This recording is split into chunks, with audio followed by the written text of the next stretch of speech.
A to Z study point. प्यारे बच्चों, जैसा कि देख रहे हैं नेतरहाट आवासीय विद्यालय प्रवेश परीक्षा की तैयारी कर रहे हैं, तो इसमें हिंदी व्याकरण के कुछ महत्वपूर्ण प्रश्न लेके आए हुए हैं जो आपके लिए काफ़ी महत्वपूर्ण है।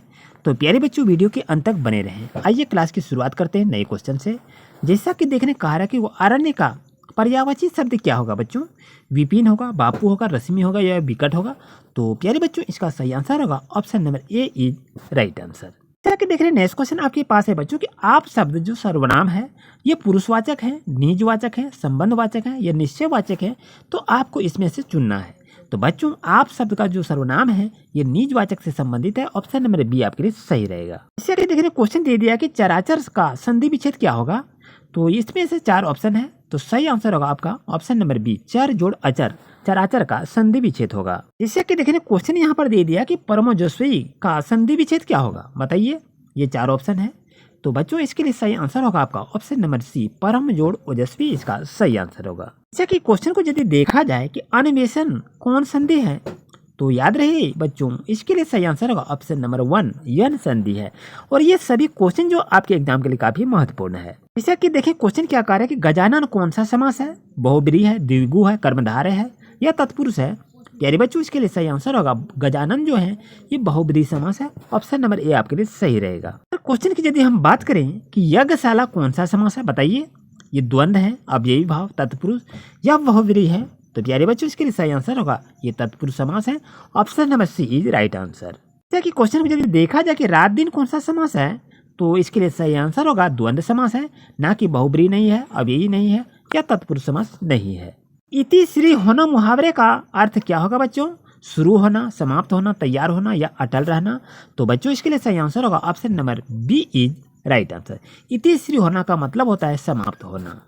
इस क्वेश्चन को यदि हम देखें तो तलवे चाटना मुहावरे का अर्थ क्या होगा? खुशामद करना, प्रशंसा करना, झगड़ा करना या भला बुरा कहना? तो इसके लिए सही आंसर होगा खुशामद करना, option number A is right answer. अगर यहाँ से क्वेश्चन को यदि हम पूछा जाए कि ढोल पीटना मुहावरे का अर्थ क्या होगा, तो इसका आंसर होगा जोर जोर से कहना, ऑप्शन नंबर बी आपके लिए सही रहेगा। क्वेश्चन की यहाँ बात करें कि चक्रपाणी कौन सा समास है, तो सही आंसर होगा ये बहुब्रीहि समास है।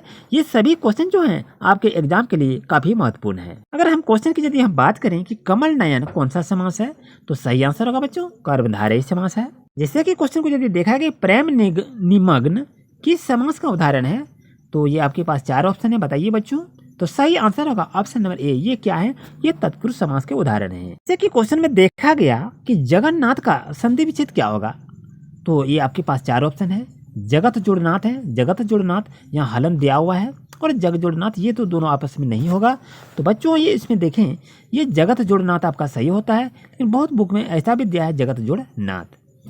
आइए चलते क्वेश्चन नंबर नेक्स्ट पर। जैसे कि क्वेश्चन को यदि हम देखें कि जगदीश का संधि विच्छेद क्या होगा, तो सही आंसर होगा जगत जोड़ ईश होगा। बाकी ये 3 ऑप्शन गलत होगा आपका। इस क्वेश्चन को यदि देखें कि पवित्र का संधि विच्छेद क्या होता है, पल जोड़ इत्र ये नहीं होगा, पो जोड़ इत्र ये होगा, पह जोड़ इत्र नहीं होगा, पवि जोड़ इत्र नहीं होगा, ऑप्शन नंबर बी आपके लिए बच्चों सही रहेगा। जैसे कि बात करें कि उच्छ्वास का संधि विच्छेद क्या होगा, तो सही आंसर होगा option number A is right answer. अगर हम क्वेश्चन को देखें कि वांग्मय का संधि विच्छेद क्या होगा, तो सही आंसर होगा वाक जोड़ मय, इसका सही आंसर होगा। यानी बच्चों क्वेश्चन में यदि देखें कि उत्कर्ष का विलोम क्या होगा, परमोत्कर्ष होगा, अपकर्ष होगा, विकर्ष होगा या इनमें से कोई नहीं, तो यहाँ आपसे पूछा गया उत्कर्ष का विलोम शब्द, इसके लिए सही आंसर होगा अपकर्ष, option number B is right answer. जैसे कि क्वेश्चन को यदि देखें कि नयन का संधि विच्छेद क्या होगा, तो सही आंसर होगा ने जोड़ अन होगा, option number B is right answer. अगर यहाँ पर्यायवाची से क्वेश्चन यदि पूछा गया है कि पुत्र का पर्यायवाची क्या होगा, कुमारी नहीं होगा, ये तो बेटी का है, ऑप्शन नंबर बी आपके होगा बेटा का होता है, पोता का नहीं होता और बेटी का नहीं है, तो ऑप्शन नंबर बी आपके लिए पुत्र का पर्यायवाची शब्द सही होगा। जो यदि क्वेश्चन को यदि देखा जाए कि पत्थर का पर्यायवाची क्या होगा, पाषाण होगा इसका सही आंसर, ठेला नहीं होगा, चक्का चिक्का भी नहीं होगा और कंकर भी नहीं होगा। अगर हम क्वेश्चन को यदि देखें कि नर का विपरीत अर्थ शब्द क्या होगा, तो नर का विपरीत शब्द नारी होगा, option number D is right answer. जिस पुरुष की स्त्री मर गई हो उसको क्या कहेंगे, तो उसको कहेंगे विधुर कहेंगे, ऑप्शन नंबर सी आपके लिए सही रहेगा। यदि क्वेश्चन को देखें कि कान देना मुहावरे का अर्थ क्या होगा, तो सही आंसर होगा ध्यान देना, option number C is right answer. अगर हम क्वेश्चन को यदि देखें कि हृदय का विशेषण क्या होगा, तो सही आंसर होगा हार्दिक होगा, option number B is right answer. अगर यहाँ से क्वेश्चन को यदि देखें कि महाशय का संधि विच्छेद क्या होगा, तो सही आंसर होगा महा जोड़ आशय, इसका सही आंसर होगा, बाकी ऑप्शन आपका गलत होगा। जैसा कि क्वेश्चन को देखें कि बैठक में कौन सा प्रत्यय है, ये पूछा गया है, तो इसमें से अक प्रत्यय है, इसको याद रखें। जैसे कि क्वेश्चन को देखा जाए कि लंबोदर कौन सा समास है, तो सही आंसर का बहुब्रीहि समास है। और इसी तरह से क्लास लेने के लिए बच्चों अभी चैनल को सब्सक्राइब करें। Thank you.